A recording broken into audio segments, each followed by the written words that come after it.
It's kind of a long story.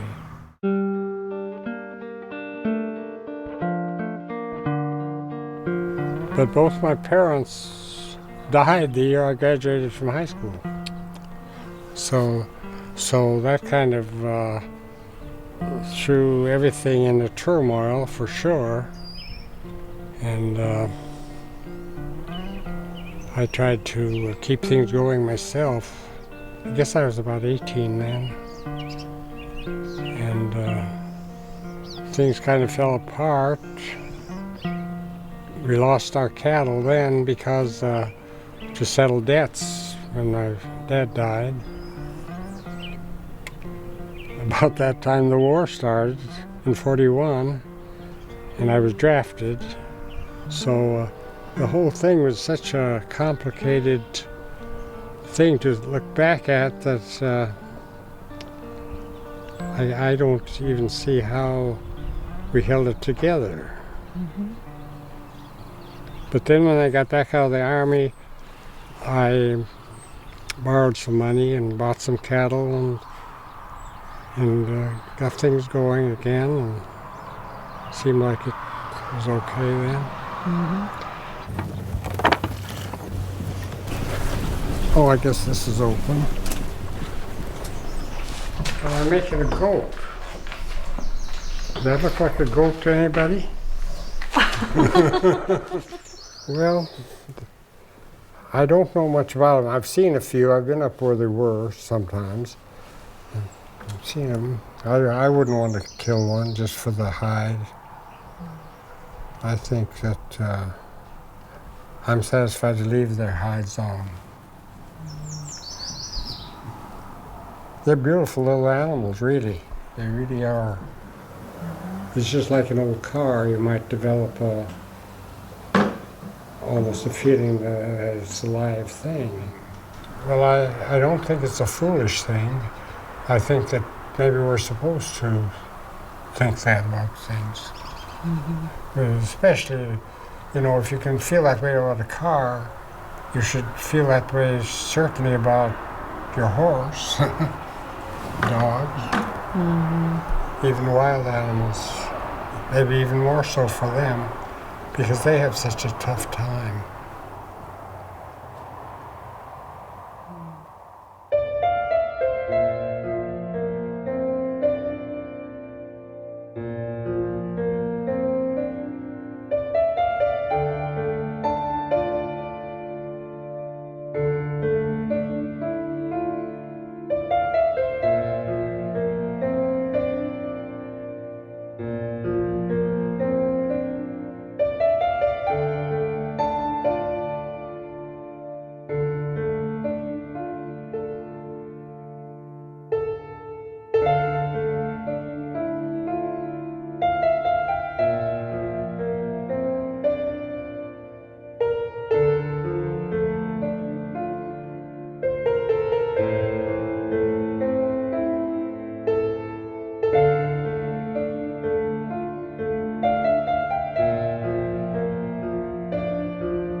I guess I wanted to comment on some things I saw going on, and that was the way to do it. It's just an urge that a person maybe has to do certain things. And I wanted to paint, and I found out it wasn't that hard to do. In fact, it's kind of easy. I guess really what gave me the most incentive was reading a book by Van Gogh and seeing how he did it. And that kind of made sense to me. It looked like a good way to do it. So that's kind of the way I started out doing it. Splotches of paint. The rocks he outlined with heavy black. Looks good too.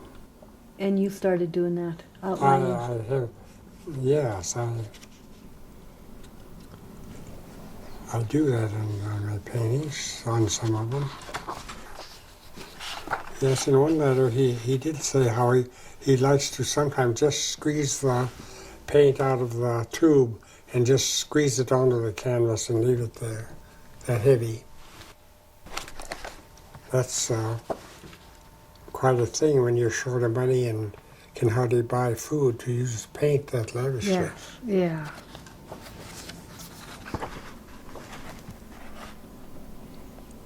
Just a bunch of books. Yeah. Makes an interesting picture. And here's that Starry Night. In fact, that one up there, almost the same idea.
Cat hair. I recognize it. Okay, let's say we have a birch here. I think that's too light. A little bit too light.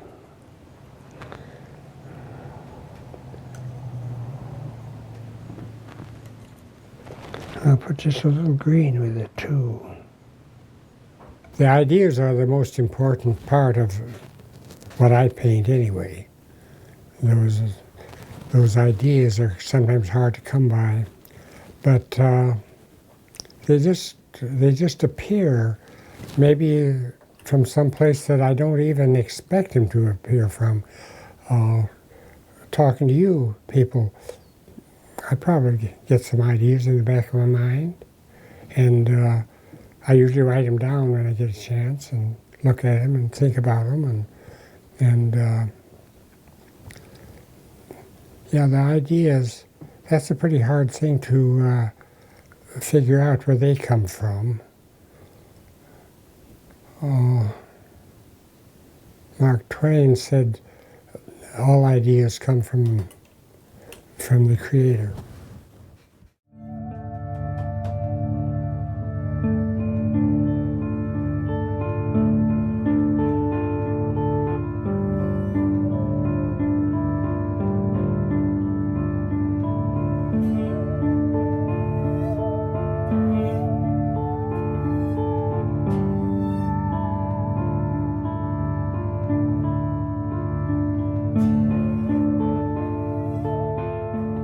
I guess I wanted to comment on some things I saw going on, and that was the way to do it. Well, I suppose it's a lot like writing. A lot of people, they write because they want to change the world, for instance, or And maybe some of them just want to write to make money, do it for money. But that was never my idea when I started painting, to make money. I guess now I could sell paintings easy enough, but it just doesn't seem that important to me. I'd rather just paint pictures that kind of irritate people.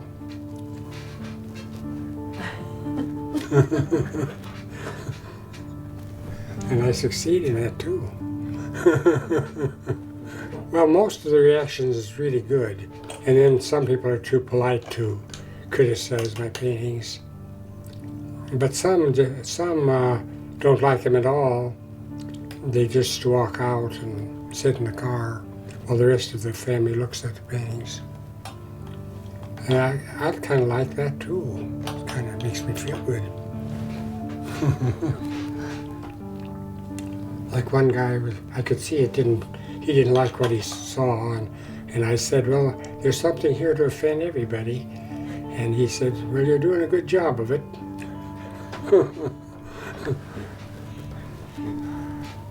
But he kind of laughed too, but well, I suppose it goes back to the thing of changing the world, if you can. And that cruelty business, people ignore that so bad, they don't even think what they're doing to an animal. Like when they trap them, for instance. Yeah, it's hard to know why some people are so callous about things like that. But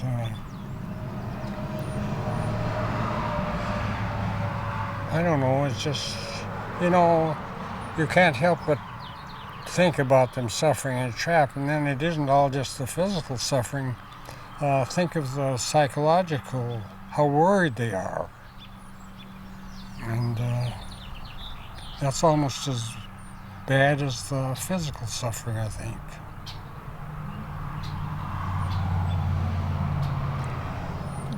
Did you always have that sensibility, or was it something that, developed as you went through life? Oh, I'm sure that I'm sure it develops as you get older. Yeah, I've done cruel things myself. So I guess that I have to say it develops as you get older.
Okay, let's talk about this guy.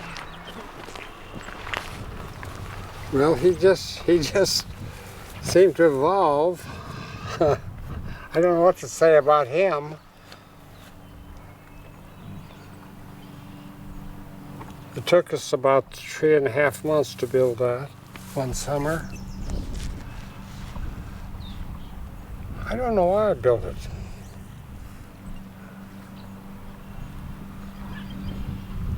If a person needs a reason, that's not a very good answer, is it?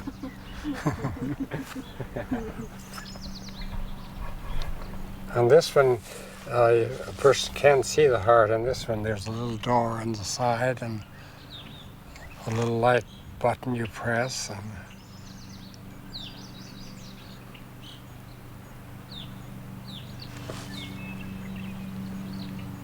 birds tried to build nests in the nostrils, so I'd have them stuffed up with plastic. I didn't mind the birds building a nest in there, but I thought it would get too hot for them on a hot day with that metal around the nest. And they roamed this country by the thousands at one time. Isn't that a thought?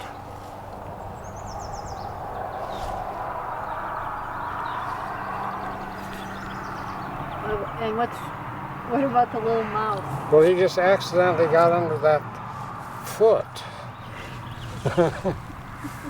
I suppose that's my meanness coming out then.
You know, they always say about successful men and artists and politicians that there's always a woman behind the yes. man. We like to hear that, whether it's true or not.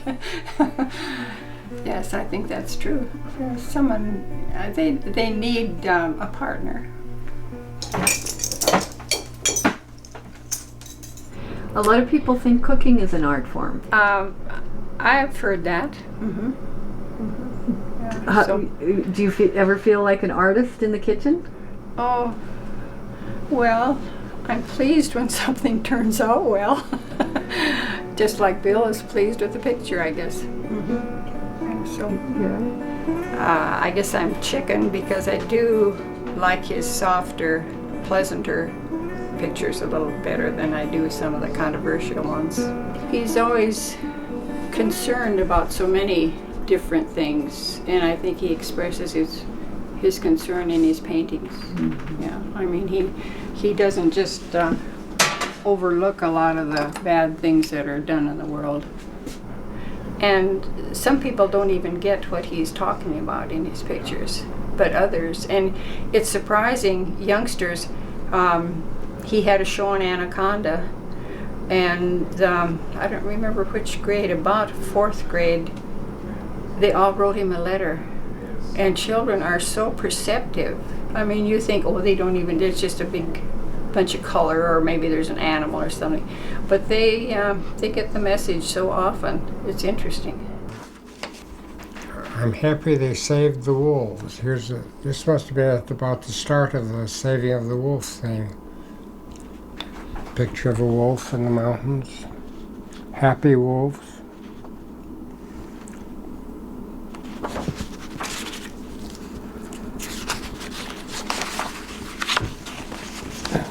Dear Bill, I like all your bloody drawings. I think they're cool. Your interested friend James, and here's a whale with people shooting things into him.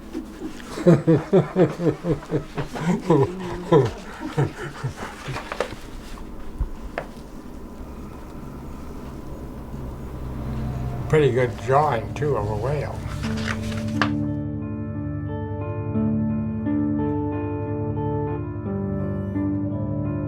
My father has always been an environmentalist, although years back they didn't use that term. He did do some things like spraying when that bandwagon first came to town, until he figured out that it was harming the earth. From